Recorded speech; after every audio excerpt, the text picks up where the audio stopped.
Go. Right. All yours, Kieran. Okay, thank you very much. Well, hello everyone. My name is Kieran Delaney, and I am the Holiday Activity Fund Coordinator for Brighter Futures for Children. And my role is to put on activity camps throughout the Reading Borough over the holiday periods of Easter, summer, and Christmas. So just those three holiday periods. Unfortunately, we can't do May half terms or any other half terms. So today I just want to give a brief introduction of what the Holiday Activity Fund scheme is and how it kind of relates to Reading specifically and what our plans are going forward. So I'll start off by just referring to the scheme as HAF. We all love an acronym, and that's the easiest way instead of saying the Holiday Activity Fund every time. But the fund itself is a government created scheme where the DfE have committed £220 million a year for the next 3 years. So it started last year, and the project was very successful. So they've now committed another £200 million each year for the next 3 years. And the idea is that every single local authority in the country gets a set amount of money based on how many free school meal children are in the borough. So for Reading, that is £510,000. So that £510 is to cover the Easter, summer, and Christmas holidays. So to give you more context of what that actually means, so every holiday period, we fund holiday camps for children who are eligible for benefits related free school meals. And this is for the ages of 4 to 16-year-olds. So any age, anyone between those ages who is eligible for the scheme can join. But they have to be within school. So a 4-year-old must be in reception, and the 16-year-old, needs to be 11. And the idea is that every holiday period, we set aside money to fund holiday camps for these children who are eligible for the scheme. So for Easter, that works out as 4 hours a day for 4 days. And that's the same for Christmas. It's 4 hours a day for 4 days. And over the summer, obviously being a big holiday, it's more extended. So we have a 4x4x4 model. So what that means is 4 hours a day for 4 days over a 4-week period. So it entitles a child to 16 sessions, basically. So the main, eligible children are from the 4 to 16-year-olds who are eligible for benefit related free school meals, but we do have a little leeway on that. So the government have allowed us to use 15% of our fund to fund children who are not eligible for free school meals. So this comes to about, I think, £76,000 for over the free holiday periods, and this is for children who would benefit from the scheme, or who may be considered vulnerable, but aren't eligible for free school meals. So this is a really good way for us to kind of work on a case-by-case basis, with organisations such as yourself. If you know of children or young people who, they might not be eligible for free school meals, but they may benefit from the scheme, attending holiday camps throughout the holiday periods, then if you email me directly, and we work on a case-by-case basis in this regard. So we take every case into consideration, and in the past we have funded a lot of children who are eligible for free school meals, and it's been quite successful. So to give you an idea of what we have on offer, so the DfE, when they set up the Holiday Activity Fund, they kind of gave 3 principles. So they wanted it to have enriching activities for children, which would be physical and creative. They wanted nutritional education to be provided as well. So for the children who attend, they'll be provided with any nutritional information. Also to the parents of the children, they will also be sent information on just the best kind of nutrition to give to a child. But also there are some great providers who provide information such as cheap ways to provide great nutritious meals, which is obviously very important at the moment with the cost of living and everything skyrocketing. So that's been quite successful. And the third principle that the DfE implemented for HAF was to create a lasting legacy. So hopefully once these 3 years are over, what we've established will continue forward, which is the plan. So physical activities and creative activities that we've got going on this summer, we have I believe we're working with 13 providers. We've just finalised that process, and we have providers who just will be putting on a holiday camp. So that comes with everything you'd expect from a normal holiday camp. So they have football, cricket, rugby from a sports element point of view, and then just playtime. But they also have creative elements such as drawing, drama, and arts and crafts, things like that. Each of the providers that we are working with are highly renowned. They're all kind of big. There's quite a few big national ones, but there's also a lot of local ones just to Reading who have worked with us over the last year and have put on some fantastic events. We're also working with some kind of other interesting providers that we haven't worked with previously, such as the Cultural Education Partnership. I've put forward a whole itinerary of activities over the summer. So that includes, things from guitar lessons to pottery to drama school, all these different things that were, fully funded. So the child, teenager, because a lot of these are for young people, can just attend, not no charge. And also another kind of big one that we're working with, Reading Football Club. They also put on a great session as well. And the point that I probably should cover as well is that children who attend are also eligible for healthy lunch or healthy food. So each holiday camp has to provide a food element, or they will not receive the HAF funding. So within those 4 hours, a child will receive food that is sort of school standards. So each of the providers who's worked with us before, they know, they lot of them work within schools anyway, so they know the kind of standards. But we also have third-party food caterers who provide those meals for children on site. So yeah, that's the element. They get to have their activities, creative or physical throughout the day, then a meal halfway through, and then continue on with activities, and then also get things to take home in regards to nutritional education and different things. So the sessions themselves vary from provider to provider. So the 4 hours differs a lot from when the providers want to put it on. So some do 8 till 12, 10 to 2, or 12 till 4. I think one of the latest ones is 12 till 4. I think some of the young people and teenagers kind of like to have a later start. So there are some, I think they go from 2 till 6, or 4 till 8, a bit later. And they've been quite popular in the past. So in regards to registering children, if you know of children who are eligible for free school meals, then what they do is they go to our website, and I can forward the link to the specific page. And on that page, it has all the information provided to you, but it also has a registration page. And on that form, a parent will fill it out on behalf of their child or children, and they will just do your name or school you go to, how old they are, kind of just key information that we need at the end of the holiday periods to report back to the DFE. And with that information submitted, they will then receive from us an automated HAF code if they are eligible for the scheme. And that HAF code is a 4-digit number. We've reset it, so it should start back around the 1,000, 2,000 number. So if a parent signs up their child, they will receive, for example, 1,228. That will be their HAF code. That HAF code allows that parent to then book their child onto any of our HAF holiday clubs up to 16 sessions. And it's very flexible. You could do 1 session in one club, 10 sessions in another club, and 3 sessions in another one. It's completely up to what works for the child and the guardian. So we're completely flexible on that. And so once they get their HAF code, they will go on to the providers' websites. The providers will all, again, their links to their website will be linked on the web page with the registration form. And what they do is they just fill out for registration form provider like they would if they were going to a normal paid camp. And once they have finalized that, there'll be a section at the bottom of the provider's page that has the HAF code, and they will enter their HAF code, and it will reduce the cost from whatever it is to £0. And then that's it basically. We're trying to make it simple. We've had some issues with our booking process in the past, but I think we've ironed them out.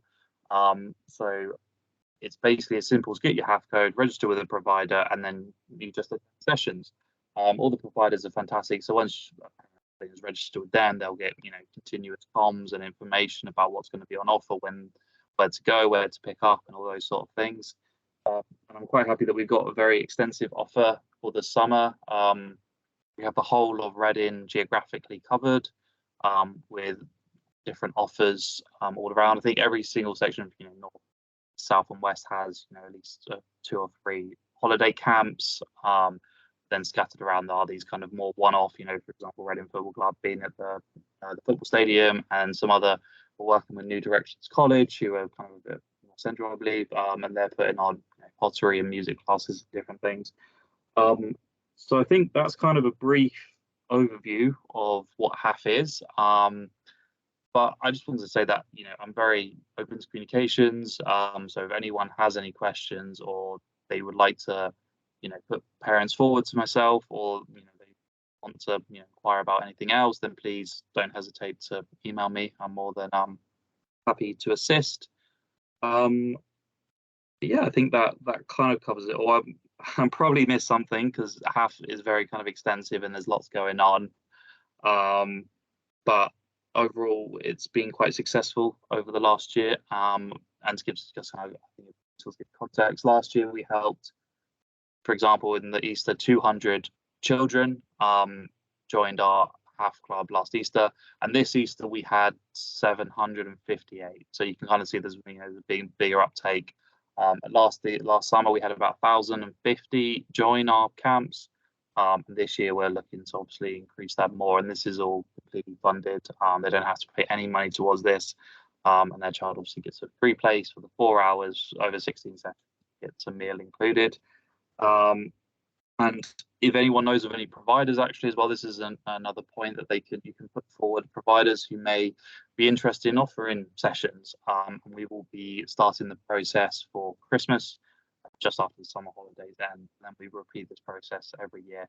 And also some more context before I forget about the registration page is that a HAF code is valid for 1 holiday period. So the HAF code that a parent or guardian receives during this I was just got a question. So yeah, the HAF code will be for just this holiday period. So when it comes to Christmas, they will then have to reapply and get given a new HAF code. And I see there's 2 questions. I'll just put this up. Okay, yeah. There is some introduction letters and emails. I've been sending. Normally, we send them out to head teachers' briefings. I also then personally send them out to all of the school admins. And also we have a list of preschool meal children who are eligible for the scheme that we directly email parents. But unfortunately, our system is out of date, so we need to relook into getting that number up. But I believe there's about 5,000-ish children who are eligible for the scheme. So I can send out more information with the comms. I'm working with the comms team to kind of have some more generic emails and letters that we can send out, but I can definitely forward you more information. The next question, when will we know for summer where the HAF is being held? So the HAF camps are all over. We will have over the next week on our webpage a list of all of the providers and the location to their camps. It was supposed to go up yesterday, actually, but there's been some technical issues with the registration page, and I'm still waiting for some of the providers to get back to me in regards to their registration page. But yeah, the camps will be all over Reddit, and that specific information will be next week. So the next question is, how many potential spots are there for the summer? So there is around 10,000 spaces. And when I refer to a space, it means that a 4-hour session is a space. So if, for example, if one child turns up for one session, they can have that session, but that session, if they don't turn up for the second day, can be available to someone else. So technically there's 10,000 opportunities for children to attend, but in regards to how many children a day, I believe it's about 900 children can access spaces per day with the current offer that we have on. So registrations were supposed to open yesterday, but unfortunately, because of technical issues, they weren't. I'm waiting to hear back if they can be open by the end of today. But if not, they'll hopefully be up by tomorrow. And that will be on the web link that I can send out. It was quite a simplistic form to fill out. So the next question is: Did you mention that some children are eligible even if they are not currently receiving free school meals? Yes. So we can use 15% of our fund to fund children who are not eligible for free school meals. So this equates to about £76,000 that we have kind of split up between the Easter, summer, and Christmas. So the best way to get a child who's not eligible for the scheme involved would be to email me directly, and we can work on a case-by-case basis to figure out, would this child benefit from the scheme? For example, they a vulnerable child who would benefit from the scheme. And most of the, I'd have to say about 90% of the emails that come in and ask requests for this are accepted. The only times are not accepted is only just because of spaces, because children who are eligible for free school meals will get priority. We're completely open to assisting as many children as possible. And we want to make sure that we fill every space. So we're happy to include more children. I think there's another question coming through. But so just some more context in the meantime is that for the summer we had a budget of £310,000. So it's a lot of money.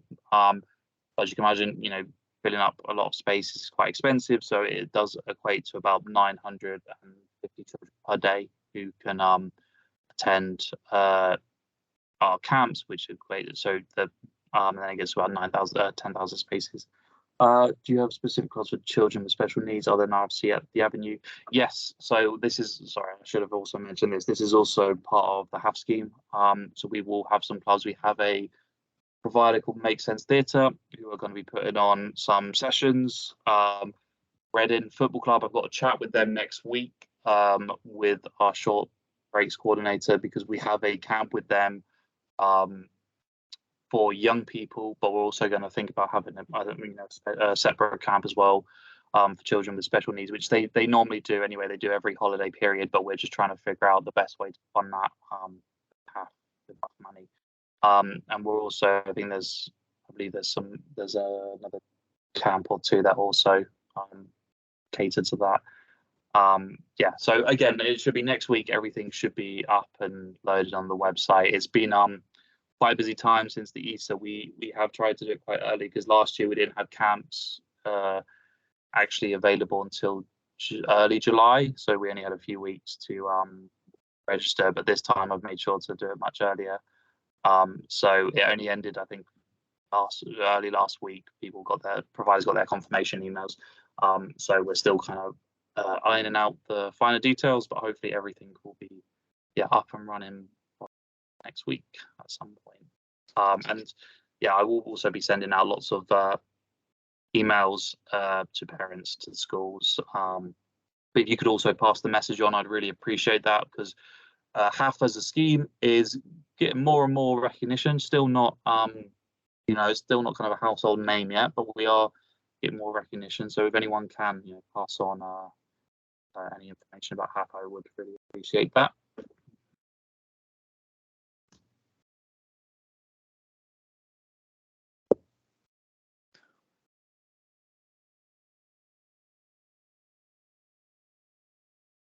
There's another question coming in.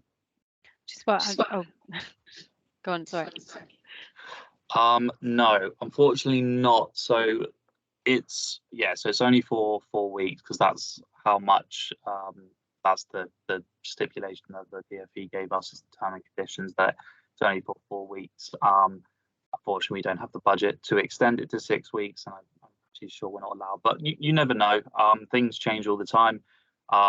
So by this time in 2 years, that may change. I hope it would. I think it would be great if we could do the full 6 weeks. Obviously, I'd be great as well if we could extend over Christmas and Easter. But yeah, at the moment, it's just the constraints around money.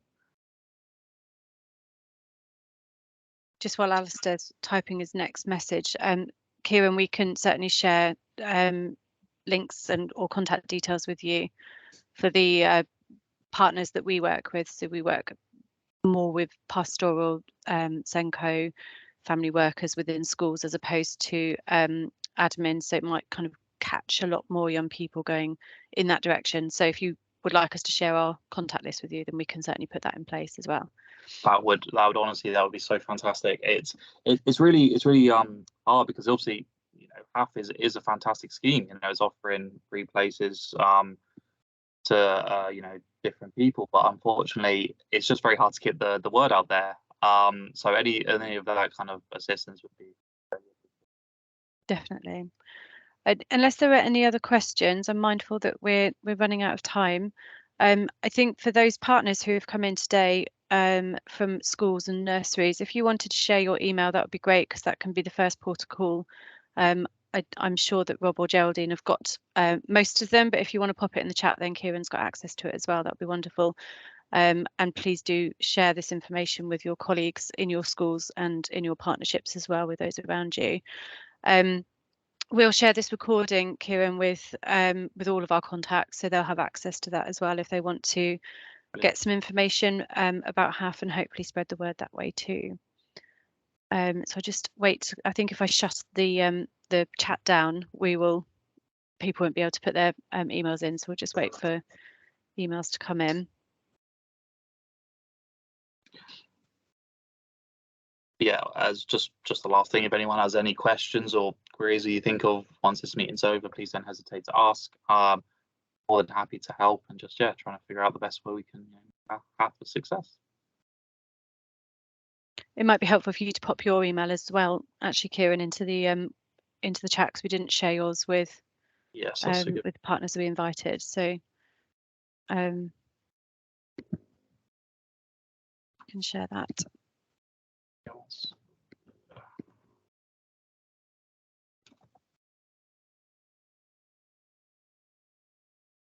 Brilliant, thank you. So thank you everyone for attending. We've got another bite-sized workshop on Tuesday with the Family Information Service. So that's Marion Mackey, who's going to talk about how to use the Family Information Service and how to access all of the amazing things that there are available for families and children and young people in Reading.